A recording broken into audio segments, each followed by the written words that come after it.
Tips கேட்டிருந்தாங்க, ஒரு டவுட்டும் கூட. அது வந்து ரொம்ப ரொம்ப முக்கியமானதுதான். நிறைய லேடிஸ்க்கு வந்து தெரியும், அது அந்த பிரச்சனை இருக்கும். அதை வந்து எப்படா கேட்கறதுன்ட்டு விட்டுருப்பாங்க. இந்த லேடி வந்து குறிப்பா அது கேட்டிருந்தாங்க. அது ரொம்ப யூஸ்ஃபுல்லா இருக்குங்கிறது தான் நான் இந்த வீடியோ போடுறேம்மா.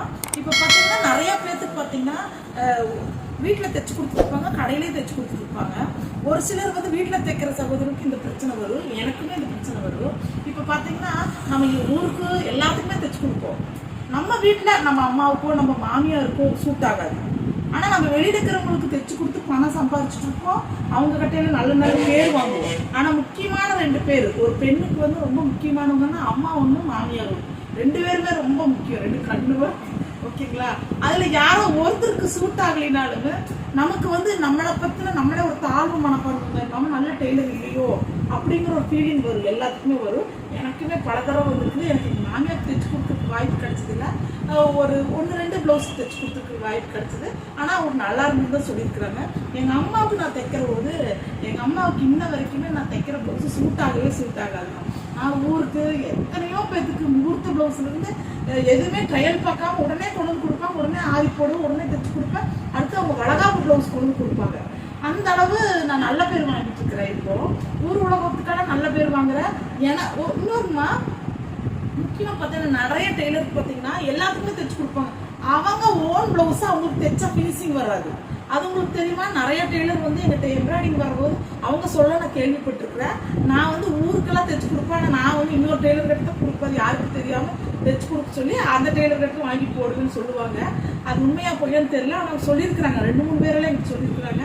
ஆனால் வந்து இது எப்படின்னு கேட்டிங்கன்னா எங்கள் அம்மாவுக்கு நான் தைச்ச சூட் ஆகாது. ஏன்னு கேட்டிங்கன்னா எங்கள் அம்மா கொஞ்சம் வீசிங் ப்ராப்ளம் இருக்கிறவங்க, அவங்க வந்து டைட்டாக ப்ளவுஸ் டைட்டாக போட மாட்டாங்க, எல்லாமே லூஸாக தான் போடுவாங்க. அப்போ லூஸாக போடுற போது நம்ம என்ன பண்ணணும், எல்லாம் லூஸ் வச்சு தைசாமி அப்படின்னாங்க. முக்கியமாக அவங்க லைனிங் ப்ளவுஸ் போட மாட்டாங்க, 2x2 தான் போடுவாங்க. நான் 2x2 நிறைய எடுத்து அழகாக நீட்டாக வச்சு, அதான் ரெட்ரு அடி போடாமல் இந்த பைப்பிங் த்ரெட்டு வச்சு பைப்பிங் பண்ணி அதே கலரில் வச்சு அழகாக நீட்டாக தைச்சு கொடுப்பேன். ரொம்ப ஆசை தைச்சிட்டு போனாலும் அவங்களுக்கு போட்டுட்டு பார்த்தீங்கன்னா அப்போதைக்கு கொடுத்த அன்னைக்கு பார்த்தீங்கன்னா நல்லா இருக்கு சாமி, எனக்கு ரொம்ப பிடிச்சது, ஃப்ரீயாக இருக்குது, ஜாலியாக நல்லா இருக்குது அப்படின்லாம் சொல்லுவாங்க. அப்புறம் பார்த்தீங்கன்னா ஒரு 2-3 நாள் கழிச்சு, 1 மாதம் கழிச்சு நம்ம போனோம்னா நீ தைச்சு கொடுத்த ப்ளவுஸு நல்லாவே இல்லை, கொடன்னு இருக்கு. ஆனால் அவங்க சொல்லி தான் நம்ம லூஸாக தைச்சிருப்போம். ஆனால் அவங்க இந்த கம்ப்ளைண்ட் பண்ணுவாங்க. அப்புறம் வெளியாளுகிட்டையும் கூட சொல்லுவாங்க அவங்க. சரிங்களா? நிச்சயம் எங்கள் அம்மா இந்த வீடியோ பார்க்க சான்ஸ் இருந்தா எனக்கும் சங்கடமாக இருக்கும். ஏன்னு கேட்டிங்கன்னா ஊருக்கெல்லாம் நல்ல பேர் வாங்கிட்டு பெத்த அம்மாவுக்கு நல்ல பேர் வாங்கலிங்க போது கஷ்டமாக இருக்கும்ல.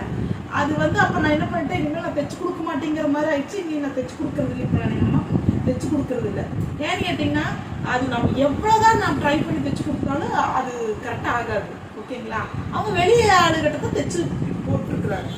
இது என்னோட அனுபவம், உண்மையான அனுபவம். ஓகேங்களா? இப்போ அந்த சகோதரி கேட்டுருக்குறாங்க, அவங்க மாமியாவுக்கு தைக்கிற ப்ளவுஸ் அவங்க சூட் ஆகலை, மற்றவங்களுக்கெல்லாம் தைச்சு கொடுத்தா நல்லா இருக்குன்னு சொல்கிறாங்க, எனக்கு நான் தைச்சுக்கிறேன், ஆனால் எங்கள் மாமியாருக்கு மட்டும் சூட் ஆகலைங்கிறாங்க. அது என்ன குறிப்பாக கேட்குறாங்கன்னா ஆம்கோல் தான் பிரச்சனைன்னு கேட்குறாங்க. இப்போ ஆம்கோலில் வந்து தெளிவாக இந்த வீடியோ கேளுங்கம்மா.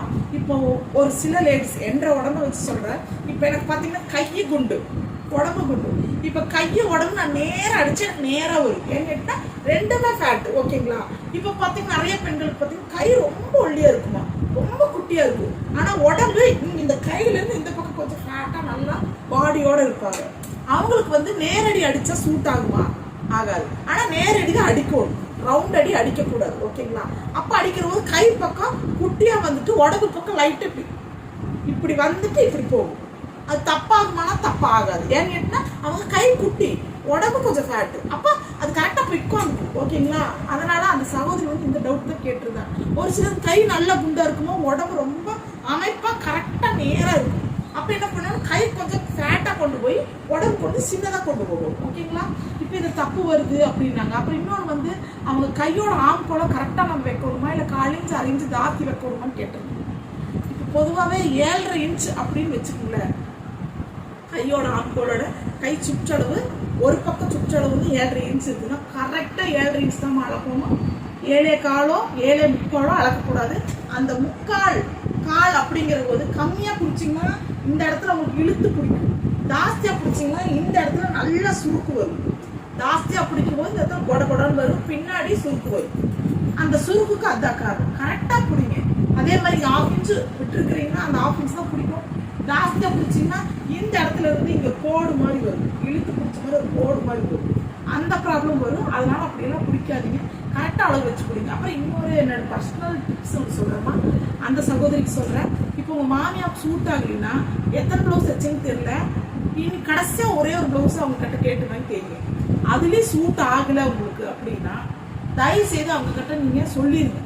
அதான் நான் ஊருக்கே தைச்சு கொடுக்குறேன், எல்லாத்துக்கும் தைச்சு கொடுக்குறேன், எல்லாத்துக்கும் சூட் ஆகுங்கிறத, உங்களுக்கு சூட் ஆகலைங்கிறது எனக்கு தப்பாக நினச்சிக்காதீங்கிறத. நான் வெளியில் ஒரு நல்ல டெய்லர் கிட்ட கொடுத்தோம், நம்ம அப்படி சொல்லிக்கிற தப்பு இல்லை. என்னைக்குமே உங்களுக்கு தெரிஞ்சுக்கணுமா, அடுத்தவங்களோ நம்மளை ஆப்போசிட்ல இருக்கிறவங்க நம்மளை பழிக்கிறதுக்கு முன்னாடி நம்மளே அவங்க கிட்ட வந்து நான் இப்படி அப்படின்னு சொல்லிட்டுன்னா அவங்க வந்து அப்படிலாம் சொல்லாத பாருங்க, நல்லாத பார்த்த அப்படிம்பாங்க. நீங்கள் உங்கள் மாமியாட்டு இப்படி சொல்லுங்க, அத்தான் நான் வேணா உங்களுக்கு நல்ல எனக்கு உங்கள் ஜாக்கெட் தைக்கிறதுக்கு எனக்கு வரமாட்டேங்குது அத்தை, என்ன தைச்சாலும் தப்பாக தாங்க வருது, நான் உங்களுக்கு வேணா உங்களுக்கு சூட் ஆகிற மாதிரி ஒரு டெய்லர் கிட்ட கொண்டு கொடுத்து உங்களுக்கு தைச்சு கொடுக்குறேன் நான் அப்படின்னு நீங்கள் சந்தோஷமாவே சொல்லிடுங்க.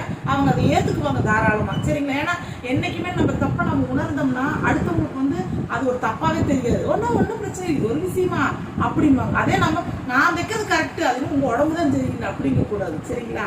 அப்புறம் இன்னொரு விஷயம் பார்த்தீங்கன்னா, நான் பொதுவாகவே எங்கிட்ட வர கஸ்டமர்கிட்ட முதல்ல கேட்குற கேள்வி, முதல்ல அளவு ப்ளவுஸ் இருக்குதான்னு கேட்பேன். அந்த அளவு ப்ளவுஸை வாங்கி நான் பார்க்குற போது ரொம்ப ஃபினிஷிங்காக அழகாக எந்த தப்பு இல்லாத மாதிரி எனக்கு தோணுச்சுன்னா நான் கேட்குற ரெண்டாவது கேள்வி வந்து, நீங்கள் இதெல்லாம் வரைக்கும் எங்கே தைச்சிருந்தீங்கன்னு கேட்பேன். அவங்க ஒரு சில கஸ்டமர் எங்கள் வீட்டு பக்கத்தில் நல்ல டெய்லர் இருக்கிறாங்க, அவங்க கிட்ட இத்தனை வருஷமாக தைச்சிட்டு இருக்குங்க, சரி இந்த பக்கம் உங்கள் கிட்ட ஒன்று கொடுத்து பார்க்கணும்னு ஆசையாக இருந்துச்சு, அதை கொண்டு வந்தேங்கன்னா அவங்க 10 இல்லை 15 ப்ளவுஸ் கொண்டு வந்திருந்தாலும் தயவுசெய்து நான் எவ்வளோ தைச்சு கொடுத்தாலும் உங்களுக்கு சூட் ஆகாதுமா, நீங்கள் அவங்க கிட்டே போய் தெரியுமா, காட் ப்ராமிஸாக அப்படி சொல்லி அனுப்பிச்சிருக்கிறேன். பல பேர்த்த அனுப்பிச்சுட்டு இருக்கிறேன், தைக்க முடியாதுன்னே சொல்லுவேன் நான், சூட் ஆகாதுங்க, நீங்கள் ஒன்று கொடுத்தாலும் நான் தைச்சாலும் உங்களுக்கு திருப்தியாக இருக்காது, அப்புறம் மனஸ்தாவம் தான் வரும், அதனால வேண்டாங்கன்னு சொல்லி அனுப்பிச்சிருவேன். ஏன்னா அது வேண்டாம். ஆனால் ஒரு சிலர் பார்த்தீங்கன்னா போட்டுக்கிற ப்ளவுஸும் நல்லா இருக்காது, அளவு ப்ளவுஸும் ரொம்ப தப்பாக இருக்கும். அப்போ நான் கேட்பேன், எனக்கு யார் தைச்சாலும் சூட் ஆகுதுங்க, நானும் 10-15 ஊர்கிட்ட கொண்டு கொடுத்துட்டேங்க, யார் தைச்சாலும் சூட் ஆகுதுன்னா அதுதான்டா என்னோட கஸ்டமர் முதலாள வாங்கி தைச்சு கொடுப்பேன், அவங்க நிரந்தரமான கஸ்டமர் ஆயிடுவாங்க. எனக்கு அந்த மாதிரி தான் நான் என் தொழிலை வந்து நான் இந்த மாதிரி ஒரு சில ரூல்ஸ் போட்டுட்டு தான் நான் என் தொழிலை நடத்துகிறேன். இன்ன வரைக்கும் சக்ஸஸாக போயிட்டு இருக்குது, ஓகேங்களா? அடுத்த வீடியோவில் அந்த லேடி இன்னொரு கேட்டிருந்தாங்க, அதை கண்டிப்பாக சொல்கிறேன். சரி, லாங் ஆயிடுச்சு.